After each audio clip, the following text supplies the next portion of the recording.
அண்ணா பல்கலைக்கழக பாலியல் வன்கொடுமை வழக்கில் ஞானசேகரன் குற்றவாளி என தீர்ப்பளித்து ஆயுள் தண்டனையானது வழங்கப்பட்டிருக்கிறது.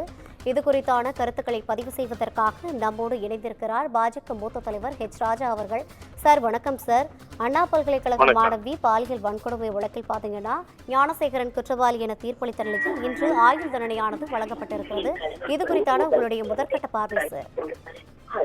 அதாவது தெளிவாக தீர்ப்பு கொடுக்கப்பட்டிருக்கிறது. தலைவர்களுடைய பிறந்த நாளை வைத்து தண்டனை காலத்தை குறைக்கும் வழக்கம் நாம் இதுக்கு முன்னாடி பல முறை பார்த்திருக்கோம்.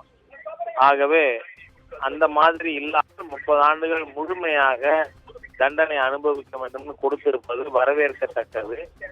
அதோட கூட அவர் இருக்கிற வீடே கோவில் நிலத்துல இருக்குன்னு ஏற்கனவே அதற்கான புகார்கள் ஆதாரங்கள் வந்திருக்கு.